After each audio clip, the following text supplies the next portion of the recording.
to. Let's get right to it. All that is at stake in overtime tonight for Nvidia itself and the markets at large. Our panel at the ready: Stacy Rasgon, senior analyst at Bernstein; Josh Brown, CEO of Ritholtz Wealth Management. He's owned shares for as long as I can remember. Stephanie Link of Hightower with us today, too. Steph and Josh, CNBC contributors. All right, Josh, you get the first word because you're my guy on Nvidia. What do people need to know here? I think the most interesting thing here is that despite the fact that this market cap has grown to the size that it has, the volatility is still with us. That's usually not the case. Usually as companies become larger, we expect a maturation in their business, and as a result, we're less jumpy about the stock price from day to day. Nvidia is just a different thing entirely. It's its own self-contained casino in the stock and options market.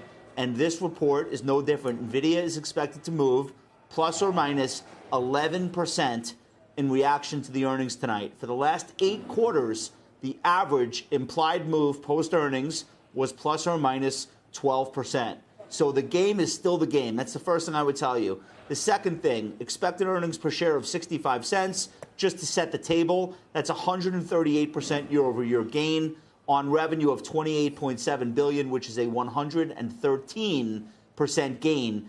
If you look at the last reactions to earnings from 2023 through today, reactions were plus 14%, plus 24%. Then we had a flat. Then we had a minus 2%, which is inconceivable, but it happened. Then we had a plus 16, and then we had a 0.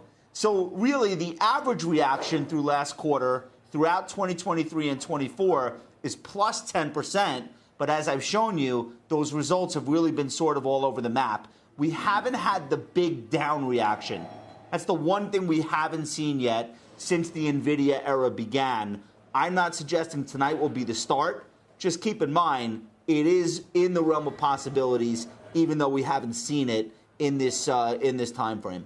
All right, so Stacy, all eyes on guidance, obviously, as it always is.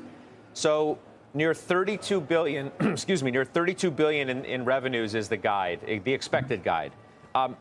How much above that is needed to get what Josh would call a big plus reaction out of the stock? I think the buy side whispers are closer to 33, 34 billion, which would probably imply a 30 billion plus implied data center guide. If you figure the other businesses are a few $1 billion. So they had guided 28 billion for this quarter. The street's a little higher than that. They're 28.7 or 28.8.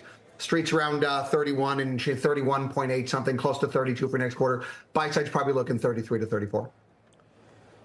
Are you optimistic they're going to get to that?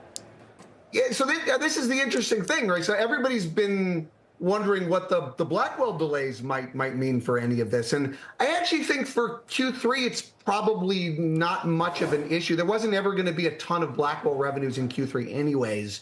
And they're not going to guide to Q4 and beyond. Maybe we'll get some color on that. I think there's still a ton of demand. They're still shipping everything that they can sell. I think that they've been able to backfill some of those, and it's a minor delay with Blackwell, but they've been able to backfill, I think, most, if not all of it with Hopper, H200 and the like. I think revenues probably should be fine. I think more around commentary, what does this delay actually mean, if anything, as we go into the end of the year and the beginning of next year, as Blackwell was supposed to ramp? Are there any changes to the roadmap that might influence like that trajectory? What does it mean for gross margins? You know, if as they're maybe shifting the roadmap around. That's more qualitative commentary that we may get that may be important and may move the stock one way or the other. But like the revenue numbers, I actually think will probably be fine.